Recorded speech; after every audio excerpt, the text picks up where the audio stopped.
Greetings and salutations. Welcome to a little Let's Play, maybe P.S. I Love You related, the world's #1 PlayStation podcast, as you know. We're here with our friends from Media Molecule to show off Dreams. And the crowd here on Twitch, because we're kind of concurrently doing this on Twitch, streaming it at GDC here, they asked us they asked me to host this, I guess, by myself because I'm a Dream skeptic. I'm a Dream skeptic. And so we talked a little bit about the game kind of leading up to this, but I want to use this particular opportunity to show the game. Let's show it. So we're capturing gameplay now, and I want to let's just get a sampling. Sure. Do you want to talk, Mark? Yeah. So I mean, like we were saying before, it's more than a game. It's there's lots of things to play in there. There'll be games to play, but the key thing is that all the things that you play are made with the tools that also come with it. And the creative people amongst you will hopefully really enjoy using the create tools because we've gone for this very kind of immediate sort of performance-based, expressive kind of mentality for creating things. So you can see John here is just doing a quick demonstration of the sculpting tools, which is almost like virtual clay. And so you see he sculpted a rock there, and then he can immediately clone that rock and start stamping it around the world. And the important thing here is the way that he's placing things in the world are very intuitive. It's using the motor skills that you will have learned as a child. It's very direct. If you want to put something over there, you go like that and rotate it. The kind of controls that you're seeing more and more in lots of VR demos now. There's a very intuitive kind of control method there. And here you can see with the sculpting, there's no worrying about polygons and vertices and UV mapping. He's just got these shapes that he can kind of smear, and I don't know what he's going to make here. What are you making, John? I was just going to start on a head. I haven't really got a plan. I mean, that's one of the key things about this is you don't really need to work out up front what you're going to make. You can just go in there and just start playing around and sketching, and you can kind of serendipitously sort of get an idea for something. Like this is starting to look like some kind of Star Wars head or something to me. So you can see he's just like adding simple shapes there. Maybe he can sort of carve a few shapes out as well to show that how. There we go. We've got some amazing tech in there. So John, the tools seem I don't want to say complicated, but complex. Yes. 2 move controllers you're using now. Yep. You're using the face buttons and the triggers on those? Yes, I am. Yeah, well, pretty much all the buttons, but most of them are for shortcuts, and really you're using the triggers really and the big move buttons. And we have it's gesture based, so John can switch between modes by tapping the ends together, tapping one end, tapping them sideways, twisting them. So we want to do as much control that's immediate and analog. So buttons are less analog than the move controllers, gyro sensors. That's super interesting. I mean, it's important to point out actually that move controllers is just one way of using Dreams. We actually support the DualShock obviously as well with a camera, or you can use a DualShock without a camera, and it all works really brilliantly. So you don't need to lay out lots of money to try out Dreams. The artists tend to gravitate towards the move controllers because they like to give it a bit of this and that, but you can sit there and just kind of rotate the thing. It works really nice. I like using the DualShock myself because I'm a designer, so I'm often making gameplay, and I sort of be jumping in with the DualShock and running around and moving. So for me, having a DualShock is like super important. And so the move, with PlayStation camera specifically, would only be used for move, right? You would only. You can track. We can track the DualShock as well. We've got 3D tracking working on the DualShock. Okay, so I guess what I'm asking is is it gyro based in the sense that would you need the camera even if you're using DualShock? Okay, all right. No, you can use that. I mean, if you're using a DualShock without the camera, we just use the gyros as more like a pointer kind of device, and you can move backwards and forwards with the stick. Okay. And we use the touchpad for rotation, so it's a slightly different set of controls, but you can do all of the same things that he's doing. So John's jumped into a scene here, and he's just basically grabbing the existing bits that are in this small scene, and then he's just adapting and modifying it, which is a big key thing in Dreams, is that we have this ethos of remixing. So you could take a partially finished scene or even a fully finished scene and then just remix it to be your own in next to no time at all. But I mean, you can see how quickly he's putting together these elements here, and he's not really worrying about the kind of things that you'd normally stress about when you're building a scene, like, the frame rate's going down. He's just kind of sketching, essentially. It's very free form. And this is just one element of it. You can see he's sculpted some props. Now he's like assembling those props. If you feel like you can't sculpt things, you just search the community for other props that people have already made. You want a tree, do a search for a tree, and you'll have hundreds of trees to choose from. So you can assemble a scene like that. And even if you don't want to assemble a scene, you can just look for scenes that people have already assembled and then maybe throw a few characters in there and kind of just mix and match a kind of play experience. And you know, this is still creation we're talking about. For a lot of people, they'll want to come and just play and consume the things that people have made. So is there going to be some sort of, like, I don't want to say like a linear narrative or whatever, but is there some sort of, if I just jump in, I don't even want to look at the community stuff, I just want to play the let's call it the campaign. Yes, I don't know. sure, exactly. There is a... Yep, and we've just started gathering momentum on that. So yeah, we're going to make fully fledged game that would stand alone on its on its own two legs without any of the editor tools. It's going to be a proper game. So at the end of the day, we are game makers. You know, that's always what we've been. That's what we really enjoy. And the reason we put so much creative content into our games and, you know, attributes is because we just want to share our love of creation and games making with everyone else and allow them to make it. But first and foremost, we are game makers. And how would you describe, this is what I'm most curious about, is how, because I know that in Little Big Planet you can make really whatever you wanted, but it is a side-scroller, side-scrolling action game, let's call it. Yeah, so what's our game? Yeah, like what is it, because it seems third person?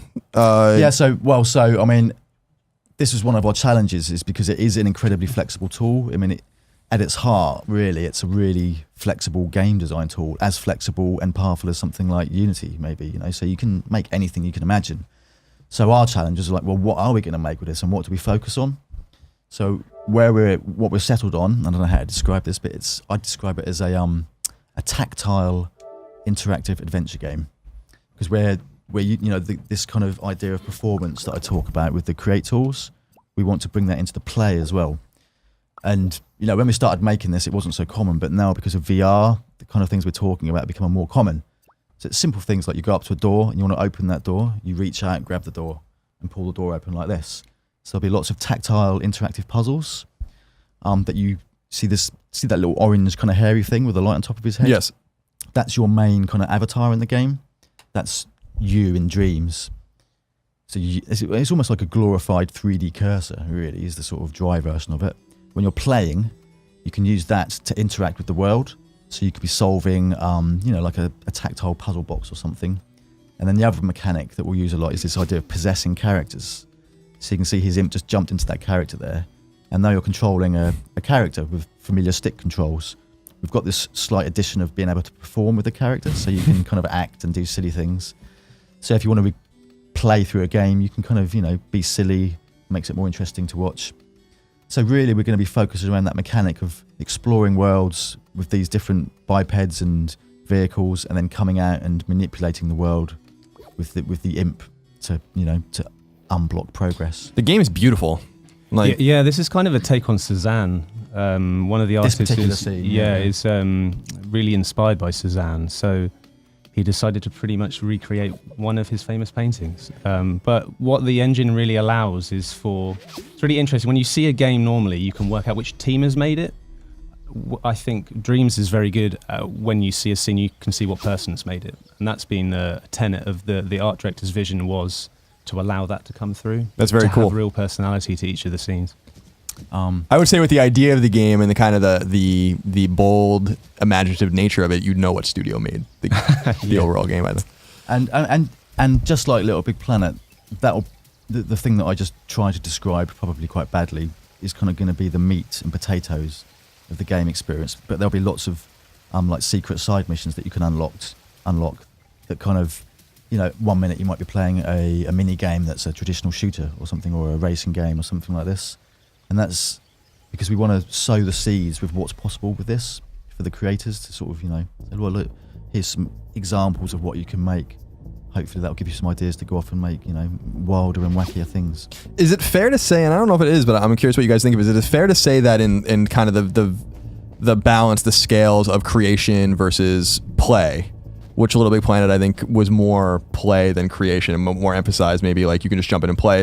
Are the scales a little bit reversed here, where you're going to kind of maybe emphasize or rely more on on creation than? No? So you think the balance is the same? I think it's. I think anything like this, something like YouTube is probably a good comparison. Most people watch YouTube. More people watch YouTube than actually upload or contribute videos. People will upload, themselves falling over or whatever. Right. You see what I mean? It's probably a similar ratio, but we're always keen to encourage people to create, which is why we've tried to make the create tools much more playful. And the cool thing about the create tools actually is that they are fun to use, and they're also fun to watch. So even if what you make is rubbish, it was kind of fun doing it. It's a bit like I could give you a pot of paint and a paint gun, and you can spray it on the wall. You know, it's not going to be a work of art, but you had a good time doing it. So there's a very playful element to the Create tools. I think the Bob Ross phenomenon recently kind of emphasised the fact that people love to watch other people making things. In fact, we really want to just blur the lines between what is play and what is create. In our minds, they're kind of two of the same thing, you know? And like Mark said, having fun shooting a paintball gun around the room and making it is creative, yet at the same time it's fun. It could be a game, you know? That's the kind of like, we don't see a line, we don't see this divide of play, create. We don't want to put more emphasis on create or more emphasis on play. We just think they're one and the same thing. It's seamless. Yeah, it seems like, I mean, like, just in seeing the scenes, and the scenes that we've seen so far, I mean, I've been paying attention to the game as you guys have been rolling things out, and then seeing what you guys are showing here, and it seems, it's dynamic in the sense that there's no, and I don't mean this in a bad way at all, there's no rhyme or reason to what you're seeing. It's like really whatever you want it to be. These particular examples that you're seeing here are literally just some scenes that we've put together and put some characters in. But and to show the broadness of what you can make. Just to give you a bit of a flavour of the kind of, you know, broad visual range that you can achieve. But I mean, just like Little Big Planet, there is the ability to put in logic and scripting essentially, so people can make games. And in fact, these two guys just come off the Train Jam. I don't know if you know about the Train Jam. Yeah, we were talking about that, but yeah, explain it to the. Yeah, well, when it was, I think you started in Chicago yeah. and then 52 hours. I think it's 2,300 miles, 52 hours in a small space with a lot of other people making games. Yeah, amazing scenery. But we made a game from scratch using our tools. Everything in it, from totally from scratch. All the art assets, all the music in there, the animation in there. You take a look at it now. So this will be something that maybe this will be the first thing people have seen in Dreams that actually looks a bit like a game. Like press X to play. Play. And we did this while on a moving train, which was quite shaky. And, you know, but it was really fun, and it was entirely made, as said, from scratch. Every single asset, to the audio, to the and that is one of the key differences between this and Little Big Planet. Because in Little Big Planet, you were kind of assembling scenes out of assets that we had made in, you know, Maya or Max or whatever. In this, everything is made almost from an atomic level up. So and no one believed me when they're like, "So did you do all this ahead of time and now you're assembling it?" I was like, "No, I started this morning," and they couldn't wrap their head around that. And most teams were making, I guess, much smaller ambition games. So it was like the speed at which you can make things using our tools is probably the thing that's the biggest revolution, certainly for the art anyway. Yeah, so the art in this level, for example, John made in a few hours. Yeah, it's a 15-hour stretch in one. Yeah. So what's happening in the game here? You can see he's got a character and he's gathering these little blue, what are they, fuel pods or something? Yeah, in this case, you initially think they're just like little cute guys you're saving, but it transpires that they're just living fuel pellets for your spaceship to get off this planet. So you can raise your right hand in the air and they follow you, or you can raise your left hand and then they stop and wait patiently for you. So and you use the logic programming and all this stuff. Yeah. Every single aspect of this. That's just amazing. Like, was made from scratch. I can't even wrap my head around how. I don't know how you would even do that. I mean, I believe that the tools are there, but it's like that's the most extraordinary part of this. Is like. Yeah. That's one thing we're gonna sort of announce at some point, and we're really sort of excited to get it. But you know, at the end of the day, we really are a game making company, and we just want to make awesome games. So, I mean, and this is an example of what can be made in 2 days on a train speeding across America. Yeah, with distractions out the window. Yeah, and we're going to sit down and spend, you know, a proper amount of time really putting a lot of effort into making a quality game experience. Yeah. So, and the tools aren't remotely finished yet. You know, we're still early, we're still in development, so we can make a game like this with unfinished tools when the game actually comes out and all those tools are finished. I have to ask. I mean, you must internally know. I don't know if you can say. I mean, this is clearly not this year. Is this a what are you guys aiming for 2017 for the game? Because it sounds like you guys are still very preliminary. Can I say when we're aiming for? No. Well, we're aiming for the fairly near future. But before the actual release, though, we are going to have a beta program, so we can kind of get some people on board and kind of load test it and thrash out the tools a little bit more. Excellent. Yeah, you'll probably learn a great deal. Yeah, exactly. From the metrics you get out of that. Actually, something worth mentioning we haven't mentioned yet is these 3D prints. Actually, I was actually looking at these. So the sculpting tools, which you saw a tiny bit of, doing it very, very quickly, but this is if you take a bit more time. Those things that you sculpt, you can actually export them out of the game if you like, as like an OBJ file, and import those into a traditional game making package, or 3D print them. So this is like a sculpture that John made. I don't know if you better see that. I'm just I'm the mech guy. I really like. There's nothing wrong with that. And that was literally, how long did that take? That was sculpting. That was like half a day. Yeah. I did it in the morning, and super. People can't see it at home, but it's like super complex. I can actually. It's in a second. I can load it up on the game. And unfortunately, we have just crashed. I'm afraid to say, but I mean, it's interesting when we. Oh, okay. It's interesting when we're sort of demoing Dreams, how many people are interested in just that aspect of it. Yeah. I mean, I'd love us to do a deal or something with someone like Shapeways or whatever, and have a button in the game where you can just send off your sculpt and receive it through the post. We can imagine making a board game with that as well. Yeah, exactly. Yeah, you can make all sorts of war games or whatever with something like this. And then kind of on the other end, you've got almost like sculpture art, which you could use to prototype, a sculpture that you wanted to make. And this is cool. This is really cool. I wanted to point out, even though we just crashed, the way our game works with the edits, you can just load straight back into things, and it saves all the time, so you never lose any work. You can just come straight back exactly to where you were. Yeah, it's serendipitous then that it was shown off like this. Everything is so there you go. That is the in-game representation of the mech there. And so you can see it doesn't have to look all painterly, even though that's the style we actually prefer. You can actually make nice hard-edged things like this, and then you can even remix this guy, because this is like the whole process of remixing. So you can grab a bit of him like that, shrink it down. Yeah, because for a lot of people, they'll be intimidated at creating. Just make a mech tail like that, you see. So now I've just completely. It's just fascinating to watch the tools, I think. And it still has all those details and the resolution. Yeah, and it is cool seeing you use the controller as opposed to the move controllers. Although I found that the way you were interacting with the move controller, especially like tapping them and stuff, is quite ingenious actually. Yeah. It's beautiful to use. I mean, and of course there's VR as well, which is going to be incredibly exciting. The idea of making these worlds whilst you're actually in them, and just the idea of essentially crowdsourcing VR experiences, I think will really help to kind of push the kinds of things that are possible and that are fun in VR. So yeah, tell me a little bit about like what your ambitions are with that, as opposed to like kind of so this is more conventional. So it seems like you have a controller-based game, move-based game, and then now PSVR, right? Yeah, so, I mean the VR is going to come after we've done the core, of course, right. But it's hard not to be excited about that, because it makes sense for me. It's the holy grail is user created VR experiences. It's going to be I really loved a book many years ago called Snow Crash, which I don't know if you're familiar with that. I'm book.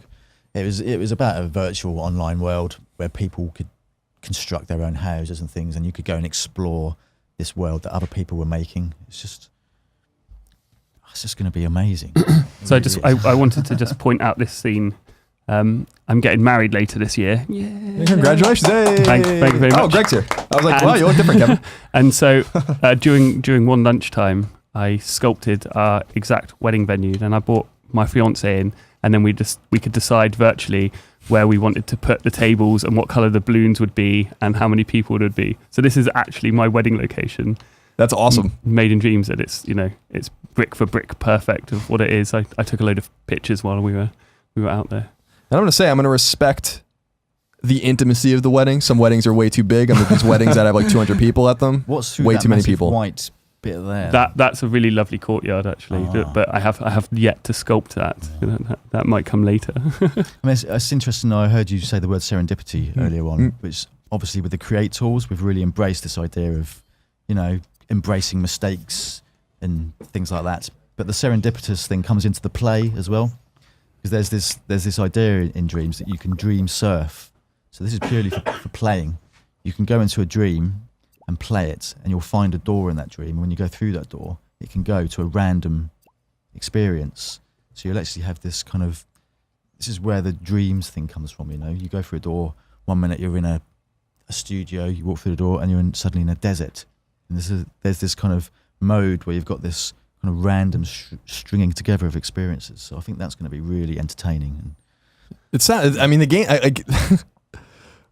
It's making way more sense to me from a consumer perspective and from a critical perspective. It's making me so nervous for you guys having to put this game together because it sounds so complicated. It really does sound very complicated. It's from ambitious. your perspective. Ambitious. That's a great way of putting it. Sure, there's been a lot of screwdriver fights and that kind of thing. But no, we and if it's not a struggle though, it's you're usually not doing it right. Yeah, that's true. I mean, you got to push yourselves to make something different. I think. Yeah. And it is interesting seeing, obviously there's an emphasis on tools in the creation of all games internally at the beginning, and then you make your game. But it's interesting that it seems like a lot or most of development will be spent making the tools, and it seems like a very honest kind of way to make your game in the sense that it's authentic. Like it's like we are going to make the game now using these tools we've spent years making. Yeah, we've just been very transparent and open sort of from quite early on. But I mean, I've been making games since I was a teenager, which is a long time ago. It was only like 10 years ago, right? Yeah, something like that. To the power 2, maybe. But in my experience, definitely as a sort of as I went on in the games industry, there is a lot of time that's spent making tools, and often that is actually where the majority of time and effort goes. And then it's only when you've got the tools that you can sit down and make the game. So there is a lot of effort that goes into tools behind the scenes in other games companies. We're just making those public facing too. Now let me ask you guys a question. It's a candid question because a lot of people point at me and say like, well, I'm the Dreams skeptic and whatever. I can't be the only one, right? Are you guys? Is it common that you guys are getting feedback that people don't quite understand, or am I like an anomaly? Because I feel like when I talk to some of our fans, they're like, what are you talking about? It's so obvious, and I'm like, I think that's because we've been showing the Create tools specifically, and it's only just recently that we've actually started hinting at what the game might be. Yeah. And internally, we're actually really gathering momentum on the game now. So, sometime this year, we'll be really making it very clear what the play experience is out of the box. Yeah, I'm super interested. I mean, it doesn't surprise me at all. Well, it's good to hear because sometimes I feel like I'm crazy. Greg makes me feel like I'm crazy. 2 minutes? All right. Well, let's wrap up then. Let's leave it like this. It's a PlayStation 4 game. Release date undetermined. All right, that's a naughty word. I thought we were aiming for like. Mark, shut it down. Shut it down. He gets us into trouble. I feel. Make it then. If there's any lip readers out there, yeah. I'm gonna say it's a 2017 game, but that's unconfirmed. Okay, And cool. by neither Molecule or Sony. That sounds like a good target to me. And it's a PlayStation 4 exclusive. Obviously, Media Molecule is a first-party studio. Super pleased to see, obviously, DualShock with or without camera, if you want to track the light bar, and then PlayStation Move. Can you use one move controller, or would you need? No, it is two moves. So similar to PSVR, I would say if you're excited about this game, maybe buy your moves now because I think they're really cheap, and I don't know if they're going to be so cheap in the future with PSVR coming out. And your camera, obviously, too, if you want to use that. And then with promise in the future, some undetermined time, PSVR support, which is super exciting. I think that's actually where this game might shine even more. Yeah. I agree with you. I think the potential for that, I think, is super exciting. So, gentlemen, thank you for joining me on this. We'll wrap up this video now. This is, of course, streaming on Twitch as well, but that's not important to you if you're watching this on YouTube. Watch PS I Love You. Listen to PS I Love You. It exists for you. #1 PlayStation podcast on the internet. All right, we love you. Bye. Thank you. Thanks, guys. Kevin, cut the video.